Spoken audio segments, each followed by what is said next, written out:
All right, everybody. I think we can get started here now.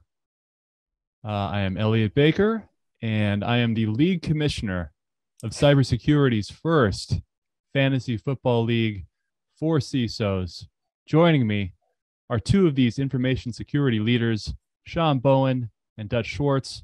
Gentlemen, it's a pleasure to have you here. Thanks, Elliot. Thanks for having me. Yeah, thanks. Right on. So we're doing something a little bit different here at Hoxhunt and with all of you all here. And starting a fantasy football league would seem to be something that wouldn't have any kind of a parallel to cybersecurity. But I've talked about this with a lot of people. And when you're talking about all the different kinds of strategy and management and awareness topics that go along with football, sports in general, but with, sometimes really especially with football and even with fantasy football, you start to see all these really kind of perfect analogies within fantasy football. So the idea behind fantasy sports, for those of you who might not know, is that you draft a team of players from real teams, real football. You have a platform. We happen to be using ESPN, and that platform automatically tracks their statistics, and those statistics are then translated into points for your team. And then you were then ranked every week. You go head to head with another fantasy manager. And at the end of this year, the winner is going to get either a deep sea fishing trip or a equivalent charitable donation. So everyone here is trying to take home the fishbowl trophy. And we might or might not be creating T-shirts and an actual trophy to give away. So there'll be something to sip from at the victory parade here. So let's kick it off. I'll throw it over to you, Dutch. Why don't you just introduce yourself and tell us a little bit about what you were most happy with and most frustrated with about this fantasy draft? Yeah, sure. Hey, thanks, Elliot. Appreciate it. Hey, so I'm a cloud security strategist. So what I do is work primarily with CISOs of large enterprise companies, focusing on culture, strategy, kind of team development, helping them sort of lean into their cloud security strategy. So that's sort of what I do as a day job. In terms of the fantasy football, I was telling you before we hit the record button, Elliot, I haven't played in I want to say at least 10 years because I have a bunch of kids. I have 6 kids. So as I went through the early stages, you just didn't have enough time on a Saturday and Sunday, right, to really do fantasy football. So I finally got one off to college. So I'm super excited to jump back into fantasy football. I did I don't say a little bit of prep in terms of I'm like, well, what are the league rules? Has the strategy changed? I feel like 10, 15 years ago when I was doing it, there was a little bit more of a wide receiver heavy. That's what at least what I remember drafting. Mm-hmm. So it seems like running backs are a little bit more of the powerhouse that you want to draft. So that was the light, research I did on Saturday was kind of read a couple of articles from, the different sports organizations about how to draft. So, but in terms of my draft strategy, such as it was, I was really trying to orient on some running backs in the first few rounds. And then I consciously made a choice that I didn't want to have a backup defense or backup tight end because I think or a backup kicker. I think those are wasted time because there's 32 teams. The max number of buys in a week is 6. There's only 12 of us playing. So there's always going to be, another tight end, another kicker. So that was part of my strategy. And then other than that, it was just to candidly be opportunistic, right? Because I had the opportunity to be on live because it was morning for me. So I was able to hold myself up here in the office and do it quickly before going off and doing Labor Day holiday stuff. So I think it turned out pretty well. It was fun for everybody who was live. So, but I know Shawn had a little bit of a different experience, so I'll toss it over to him. Yeah, thanks, Dutch. So background, I'm the CISO for World Fuel Services, Fortune 100 energy logistics supply company. We do a lot of stuff around fuel and whether it's traditional or sustainable fuels for land, maritime, and aviation, and then we have the whole renewable energy sector as well. Been a CISO for a few years, as I think it's always interesting going into new organizations. Kind of like when you look at your new teams in fantasy football, you're kind of going, all right, well, this is a completely different team than you structure. Similarly to Dutch, I don't think I've played fantasy football in probably 10 years either. Partially for different reasons. And when he asked me first, the first invite came. I said, no, I'm not doing that. And then it was like the third or fourth invite. I was like, all right, fine. All right, whatever. And part of that is, I played a lot of sports. I don't watch too much sports anymore. I watch the highlights each week. I can't tell you that, short of playoff games, or championship games. I can't tell you the last time I've watched games on TV, like a whole game on TV is probably 5 years ago, 6 years ago. I've played sports all around the world, from rugby to the other football, American football, baseball, you name it. I was playing soccer highly competitively up until a couple of years ago. And so my thing is, I watch sports, I watch it kind of more in the athlete's eyes rather than the fan's eyes. Like I want to sit in the position. I played catcher for 27 years. So I want to sit behind the plate, because that's how I've watched the game. I'm a goalkeeper in soccer, so I want to sit behind the net because that's how I've watched thousands of matches. And so, and same with football. It's, for me, I don't really have a diehard fandom for a particular team. I want to watch good sports, good athleticism, good plays, whether it's the defensive player, good offensive play. I don't want to see the breakdowns and stuff like that, where it's breakdown in the functions. And so, so I just kind of go along with the flow, and I enjoy watching what comes out of that. And so with the fantasy football, because of my level of fandom is not nearly as high as some of the other folks in our league, I said, well, this is a bunch of computer guys. Let me let the computer do the thing. So I didn't even touch, not even did I do auto draft. I didn't even reorganize the thing. I just let it go, because supposedly the computer should be able to calculate the best team. And in my opinion, it sucked. So someone needs to re-engineer that intelligence bot. But that was kind of the thought process, right? Is if you can, if you hire based off of, and it's kind of good parallelism, if you hire teams based off of purely math numbers, your team might not be the best team that you have, that gel and that energy with the teams. And so there's some good parallelisms in there if you want to look for them. And you can argue, well, this person, how they do really well on this number, they shouldn't be on anyone's fantasy league or on their CISO team, whatever it might be. So we'll see how it comes out. I'll let the computer generate my league or my team every week. So we'll see what happens. I love it. Well, I'll tell you what, I think you have a pretty frightening team, actually. I think, at least in the receiver room, starting off with Jamar Chase and CeeDee Lamb is a pretty solid start.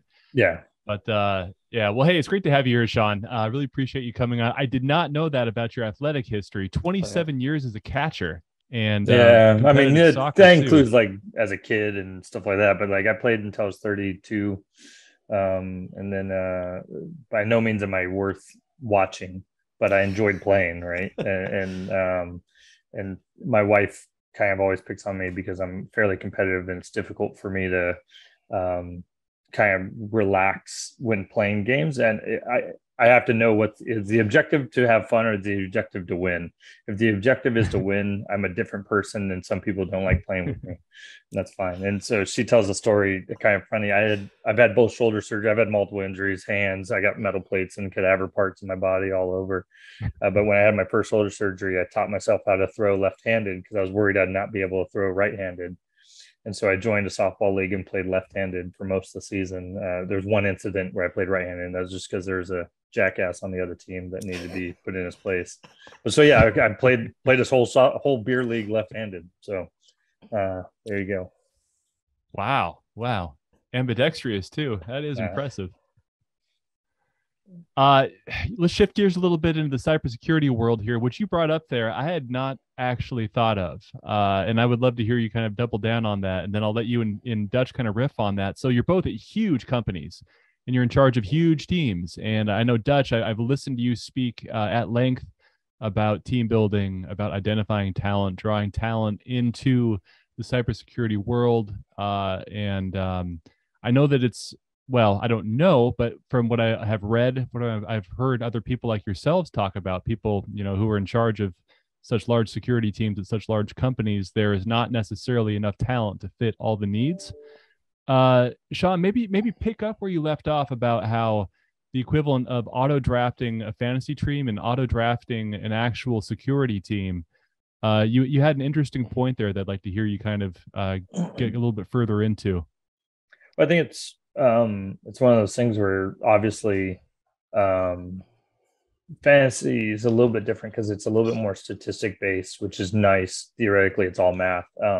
Very different than putting together an actual team where you might want to take a lower statistic person because the personalities fit. That's something that's not calculated in the auto draft because it's not really necessary in fantasy football. But it's obviously based off of past performance, not future performance. Not something you can ever predict. I think we were talking about some of the when my bot decided to draft a quarterback. And the number of quarterbacks that were available, or the names of the quarterbacks that were available, and why my bot decided to draft Prescott, Dax Prescott. I was kind of going, okay, well, look at the names that are left. Like, what are you doing, bot? You suck. But it's doing it purely off of math, right? There's no emotional ties to anything, and that plays a factor when we're hiring actual humans, right? That's the human element that we always have to concentrate on. We can't look at our SOC folks as just a bunch of bots that are doing computer work. That's what we have computers for. They don't have emotions. People do. And so there's a factor you got to go in there. The other piece was I don't know the bot logic. And so that's a little bit kind of frustrating. I want to understand why it picked certain things. Obviously, it was just doing highest number.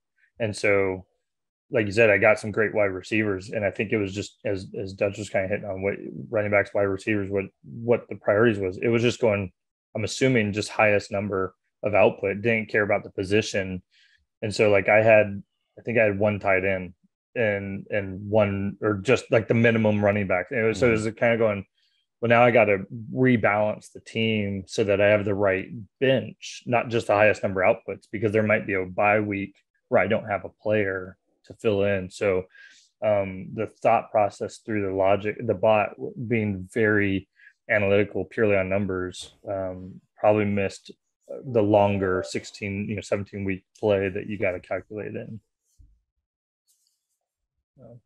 Right on. Dutch, how do you see it? Yeah, no, I think you're right. And so there's a strategy around picking when there's a running back by committee, right? Which is more frequent today. It's often sometimes really great to pick that, air quotes, that number 2 running back on a team, because as you look at the injuries and as the season goes on, there's a lot of it. And again, I don't have the math, but just, sort of as a casual viewer, there's a lot of instances where that number 2 running back becomes the primary running back, either because of injury or because it's later in the season, they play outdoors, they need a different style of running back, right? So the computer would have missed that, right? So I have a backup running back on purpose. He's not the right, and I could have gone for probably, well, I had an option, right, to go to a higher number, and I consciously chose not to, because I know later in the season, to Shawn's point, that's important. And then again, because I was doing it manually, I did pick up some rookie running backs. I'm sure someone will be a bust, from a statistical standpoint.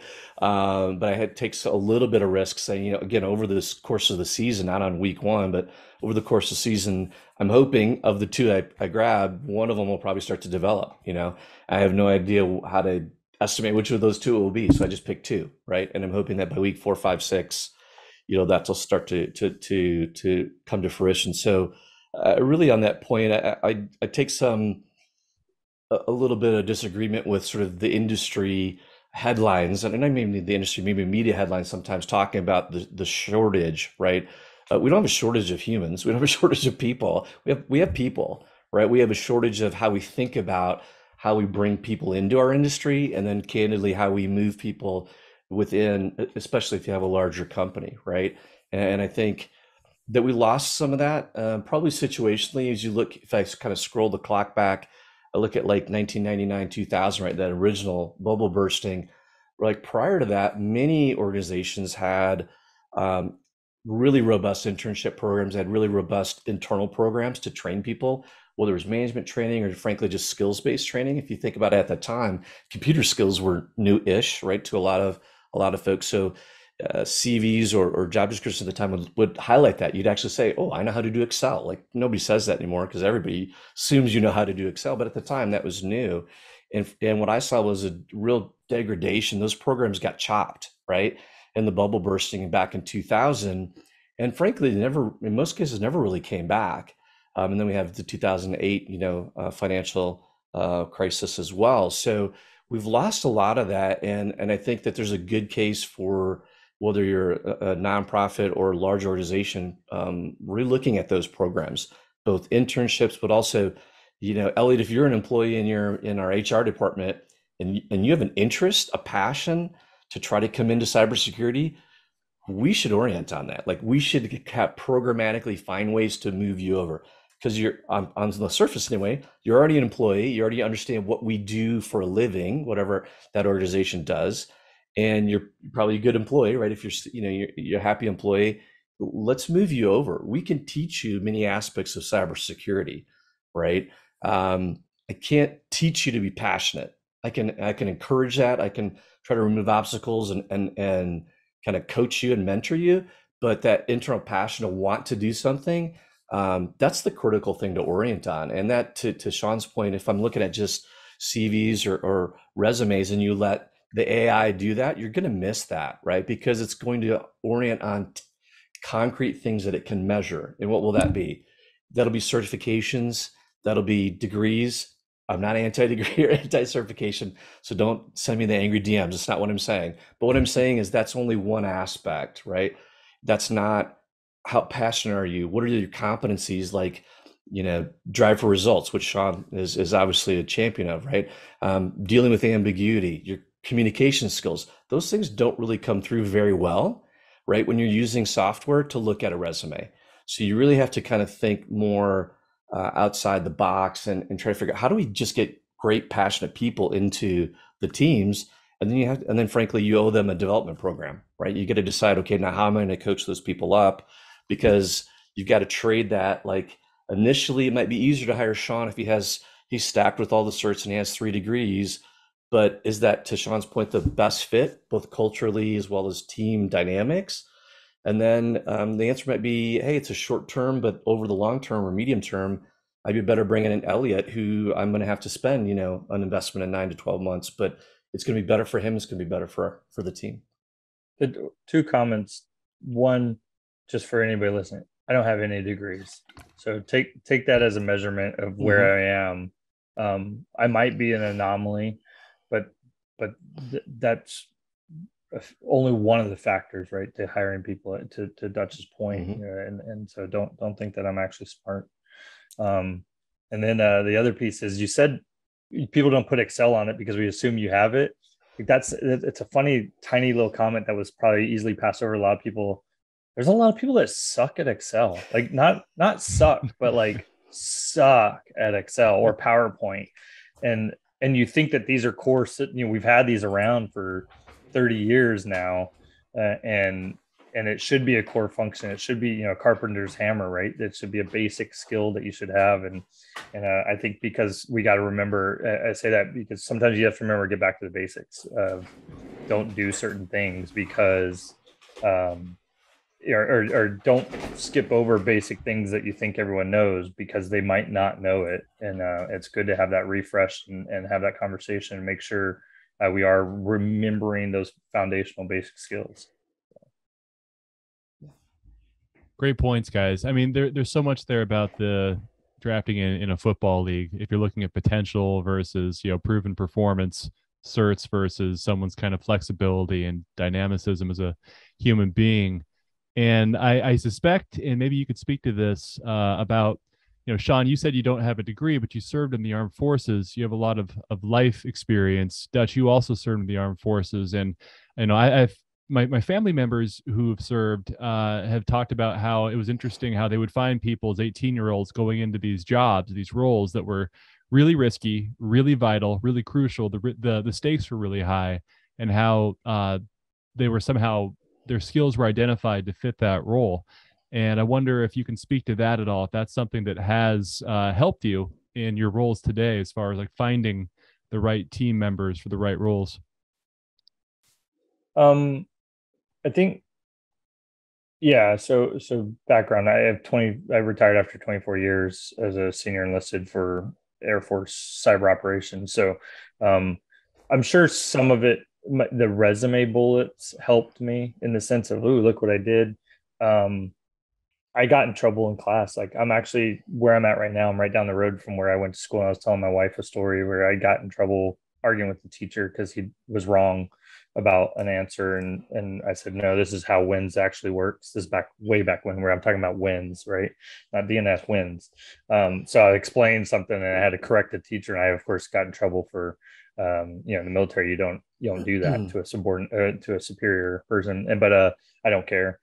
So there's a lot of things I learned a lot of things not related to class. Like I've read books of other stuff to not pay attention.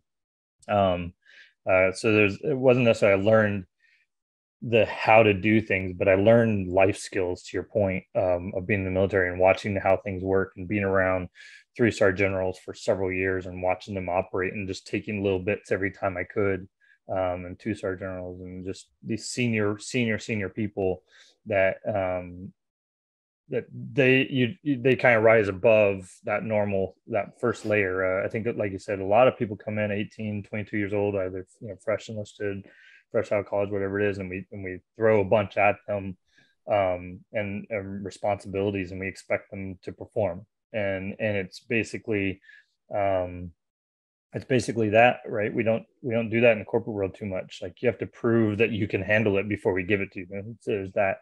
But the most important thing I think that I don't see, and Dutch hit this a little bit, that I just don't see in the corporate world is the training regimen. Even in government civilian service doesn't have it.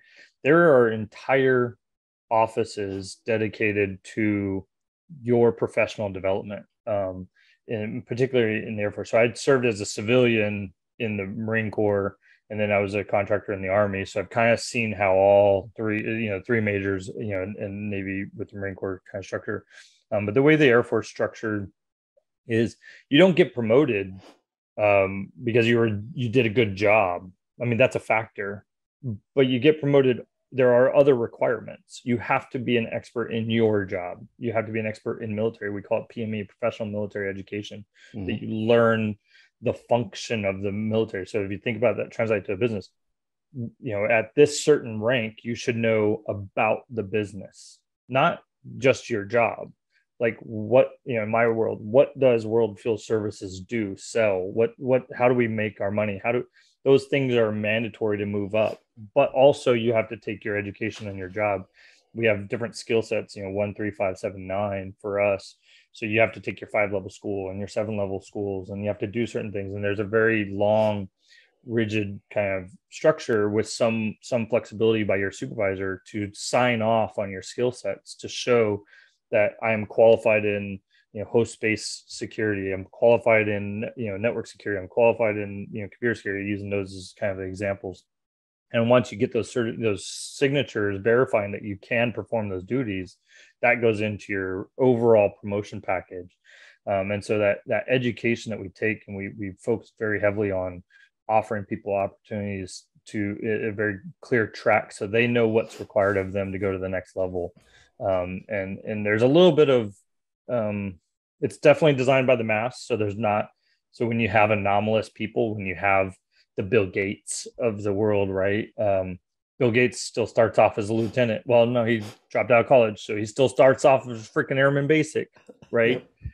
He doesn't get to become the 3-star general tomorrow just because he's the smartest guy. So there's that problem. But when you're employing hundreds of thousands of people, you have to have some sort of structure and in place. So there's a little bit of an imbalance that some people get frustrated with. But that's part of being in a big organization. Dutch, how was your experience?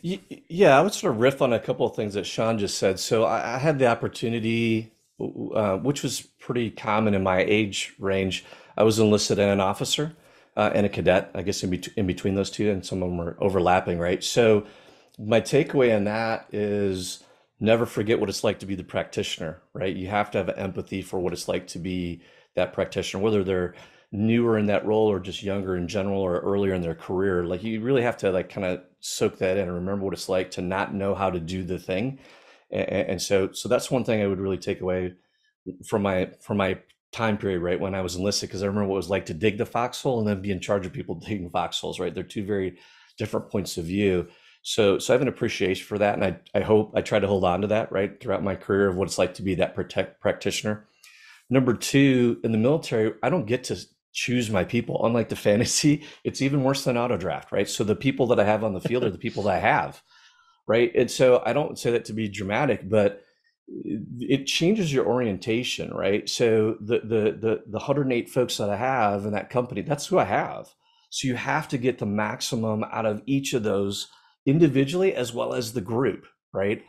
And so it retrains your, no pun intended, it retrains your thinking, right? It's about, now I have to think about, well, and you can pick a model, it doesn't even matter which model you pick, but where's Elliot, where's Shawn from a desire, competency, skill set, future potential, all those things. And I'm constantly saying, how do I coach and mentor them to get the best out of everybody on any given day? Number three, the military in general is I would suggest the world's largest learning organization, right? So when you're not actively in combat, actively in close quarters, you're training, and it's a learning organization, and it's not a zero failure unless you're in some really, really, really awful unit. It's not zero failure, right? I mean, so I could put on my hat. I was an observer, what we call an observer controller trainer, which just means I was a certified instructor. And when I'm putting units, which I did many, many times through training exercises, my expectation is you will fail. I will continue to give you variables until you fail, because that's always only when the learning occurs. You don't learn anything when you go through mission perfectly and it's easy and everybody's high-fiving. It's like a hug. It feels good for like 5 seconds, and then nothing really happened because you didn't learn anything. Shawn didn't learn anything. I didn't learn anything as the leader, right? So as somebody who's the leader, you have to put people in situations where you should expect that they're going to fail, because that's where they're going to learn how to redo that.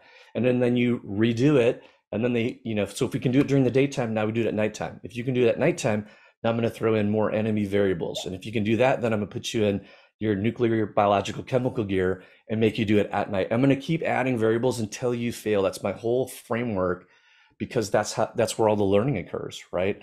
So those are kind of the things that I take away. And then back to Shawn's point, I don't pay any attention to the educational background per se, right? I mean, and I think that shocks people sometimes when people ask me for sort of informal coaching.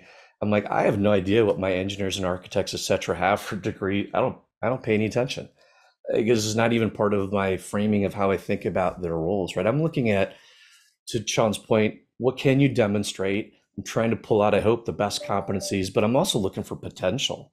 And that's the last thing I'd say about, when you're getting evaluated in most structures for the military. Shawn's right. I mean, you have to understand the business of the business, and I'll come back to that in a second, but also I'm looking at potential. Like, as your leader, it's my responsibility to say, Shawn, here's the next 3 roles I could see you being in. And if one of those isn't one that you haven't thought of, I'm probably failing you. Like, I should come up with a creative thing, and you go, wow, I never really thought about doing that thing. That's interesting, even if I don't agree with it. But the business of the business, to Shawn's point, is an area for improvement in our sort of really macro in our industry.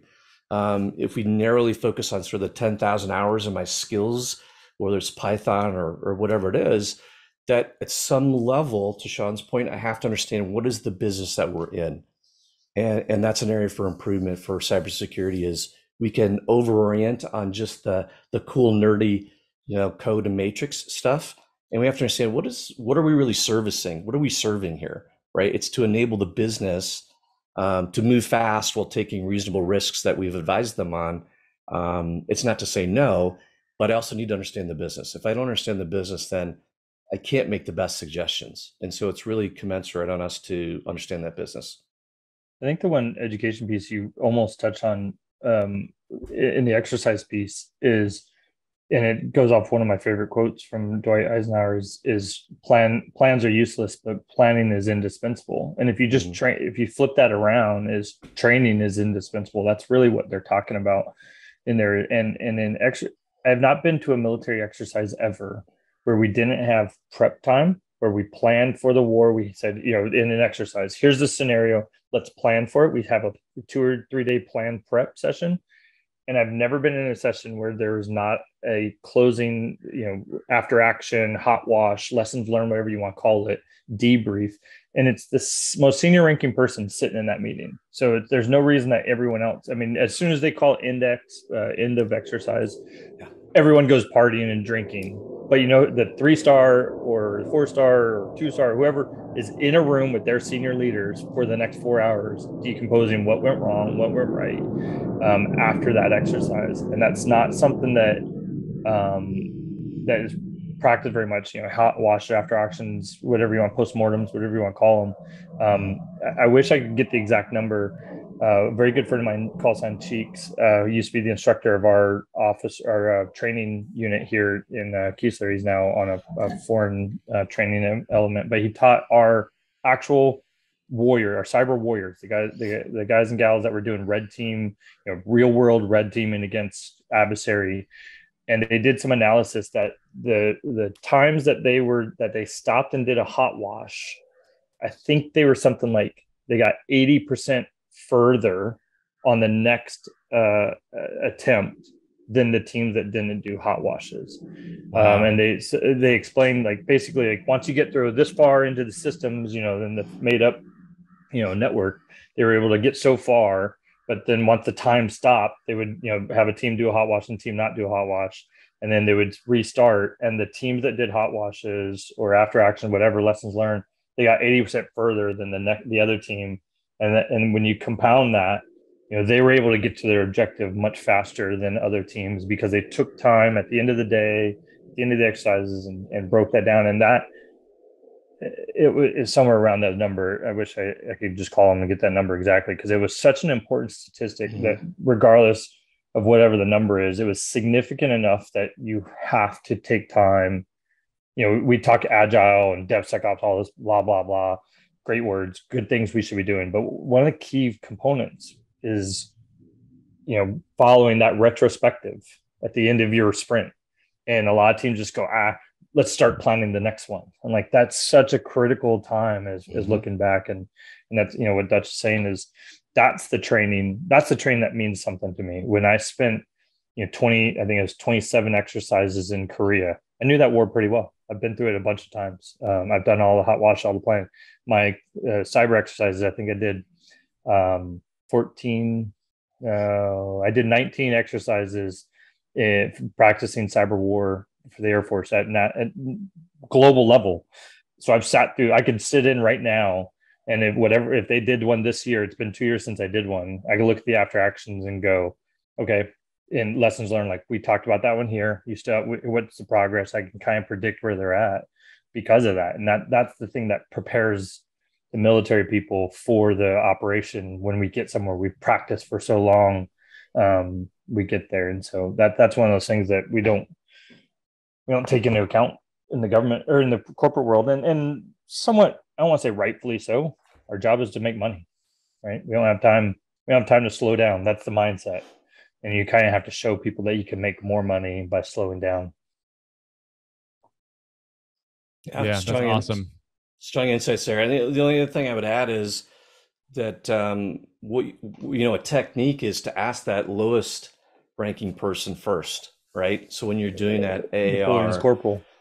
Absolutely. I mean, so just Elliot, for your sake, I mean, the structure generally for AARs and hot washes is, commander, what was your plan? And you pause, okay, opposing commander, OP4 enemy commander, what was your plan, right? And you talk about that.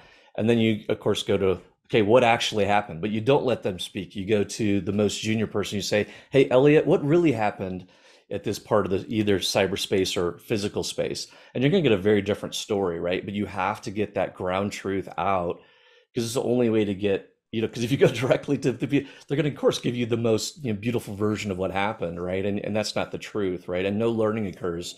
Similarly, when you don't give people specific actionable feedback, they can't learn from that. And I just give you personally, we take turns evaluating each other's units, and I was doing this for one of my peers who I knew really, really well. And his unit for that particular field training exercise just, they didn't pass, right? Based on a set number of criteria.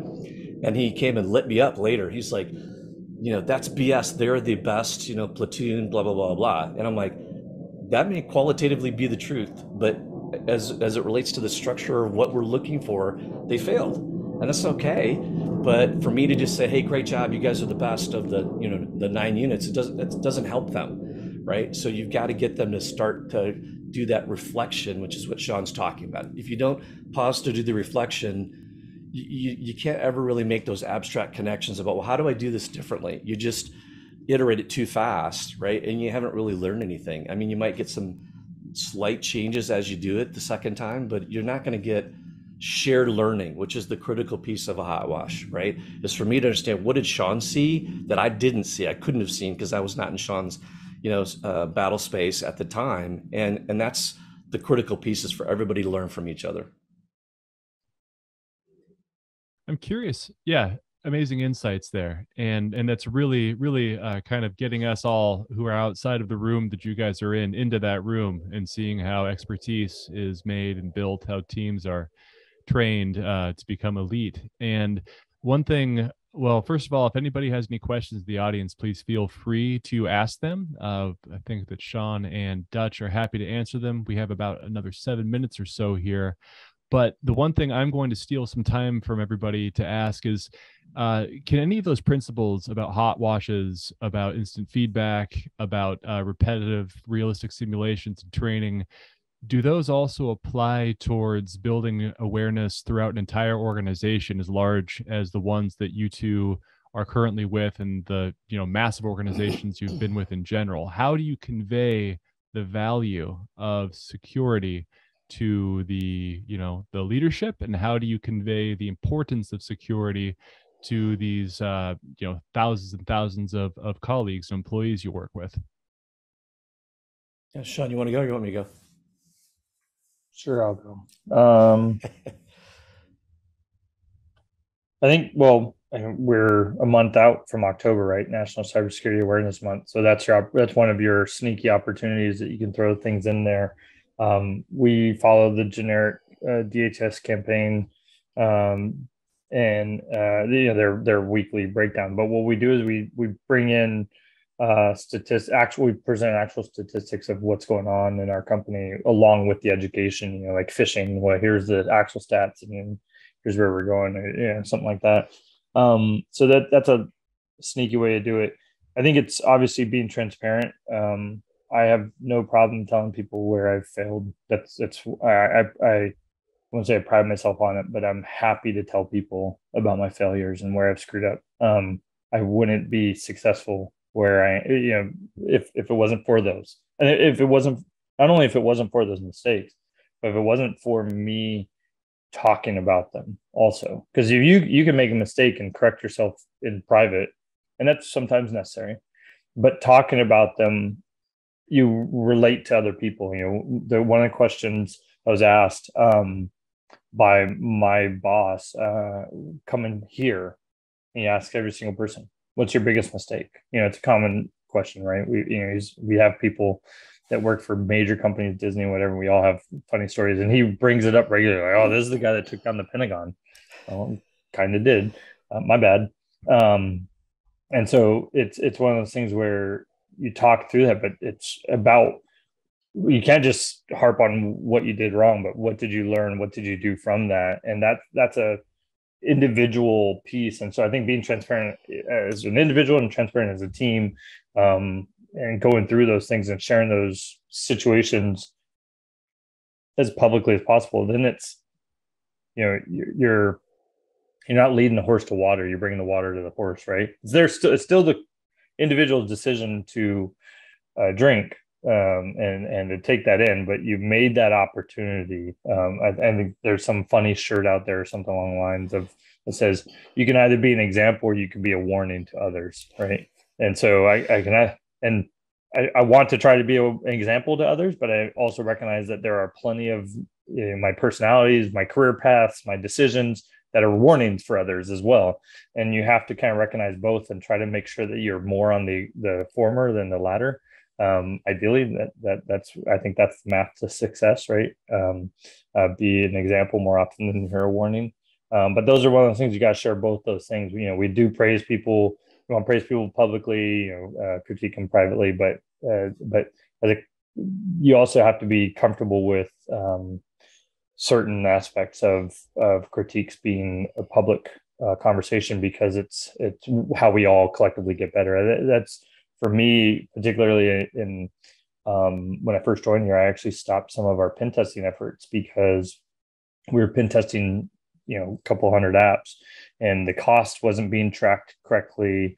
It wasn't, and a lot of the report, and there was nothing being done beforehand in the DevSecOps loop, right? There's nothing being done in the planning, the threat modeling, there, the STAS and DAS. None of that was being done. So it was basically dev, pen test. So it's basically like just this giant slap in the face right before you want to try to deploy a product, which isn't a good partnership between security and developers.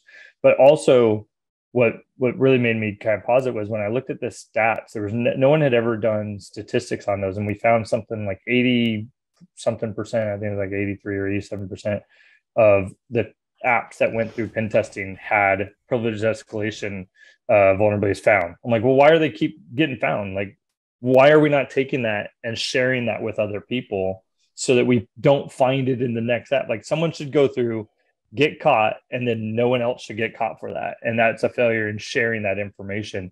And so we took the analysis of the findings that the pen test teams were getting and said, okay, flip that, turn that to training. Nothing in here should be a repeat finding. Nothing will bother me more than a repeat finding. And so that's because you're not learning, you're not progressing. And so that's one of those things that I think that's what translates, is when you have your quarterly purple teams, your annual red teams, or whatever your frequency is, you should not have repeat findings. That's the goal, right? To Dutch's point, we try to fail people on purpose because we want them, as soon as they pass that hurdle, we want to give them something else to learn. That's what failing. That's when we say we want you to fail, is we want to give you a new challenge. That doesn't mean you're going to fail it. We just want to give you a new challenge, and then we want to give you a new one. But if we just stay at that first challenge because you keep failing it, there's going to be a conversation with, you need to find, there are other opportunities for you, sir or ma'am. You need to be in this career field over here. And that's a conversation that sometimes you need to have with people. All the passion in the world doesn't mean that you're the most capable person. And so you have to balance that right aspect. So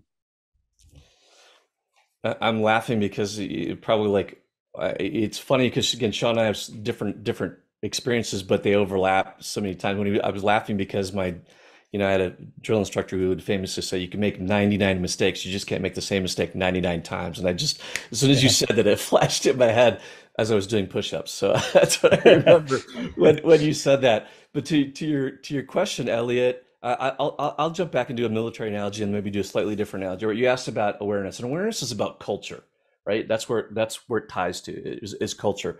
So I've had really good, fun arguments with people about, is security, or securing, which is the way Shawn would say it, everyone's job, right? And this is a really fun argument to have. You have to explain that, though. Hold on, you have to explain you explain it. Yeah, you explain it. It's a great analogy. Go ahead. The conversation that goes back, I think, a month or two ago, whenever we were talking about it, is everyone says security is everyone's job, and I said, whoa, I disagree.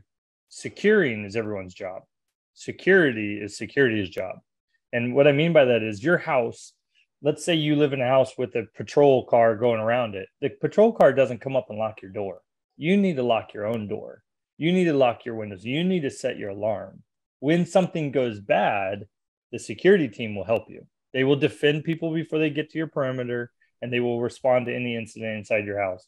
But you have a job of securing your own peace. And I think that sometimes that gets conflated a little bit of, I'm security is everyone's job. So that means I need to have these rights, or I need to do this. Like, no, just stay right about here, and then we got this. And so defining that is a key piece. And that was just, I was trying to find words to explain those two.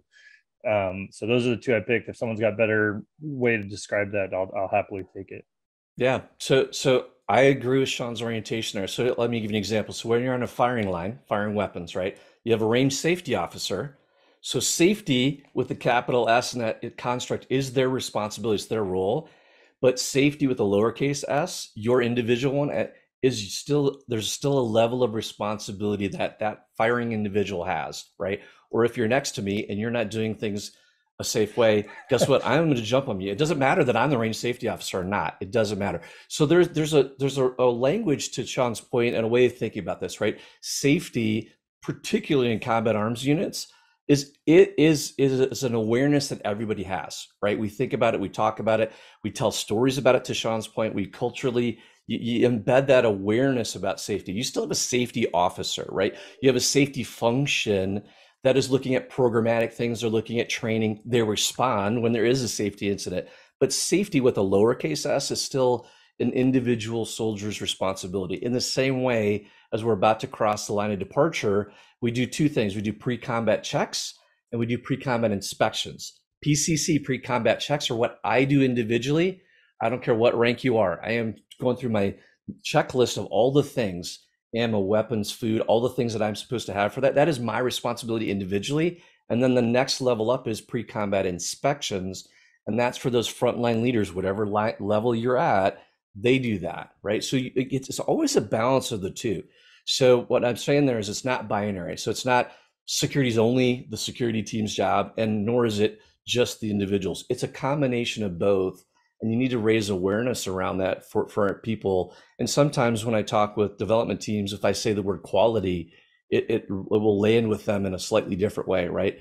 So quality is something that we at this point intrinsically understand. And so quality, if you wrap securing, making sure that that application is secure as at the level of your control, then that will sometimes make sense to people. We're not saying you need to become a security person, but there are aspects of what you're doing in the development cycle that you should be thinking about. Well, how will this be impactful? What can I do to maybe grab expertise, right, from somebody to help me secure this?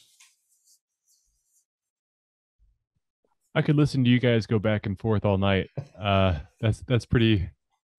Those were insights that I didn't anticipate coming up tonight, and I'm really glad that I was able to get that from you. I'm sure everybody else who hears this is going to as well.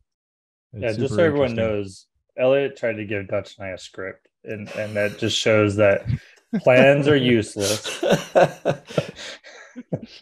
I don't even know where we are in the script. I keep looking at it. And I'm like, I did read it, but now we just started talking. So yeah, plans are useless. Planning is indispensable. Oh, this is way better. This is way better than any kind of a script. I mean, the whole point of this is getting you guys talking. And when you get two experts riffing off of each other, there's nothing better. So wouldn't have gone in this direction. Couldn't have scripted this. So, gentlemen, I think this brings us to the end of our time. Wish you guys the best.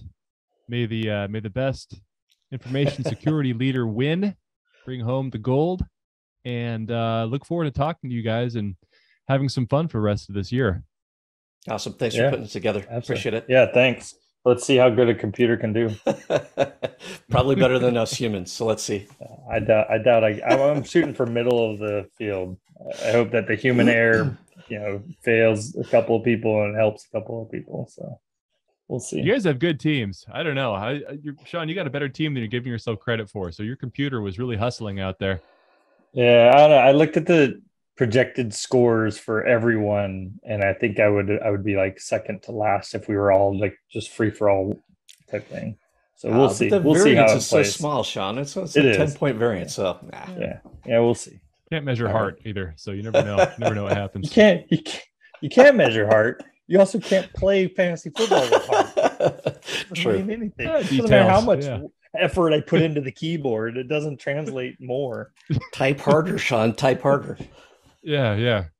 Really vigorously click submit roster at the very end. We'll see what happens. Awesome. All right, guys. Have a great day. Thanks a lot for coming on. We'll talk to you later. Thanks. See ya. Okay. Bye-bye.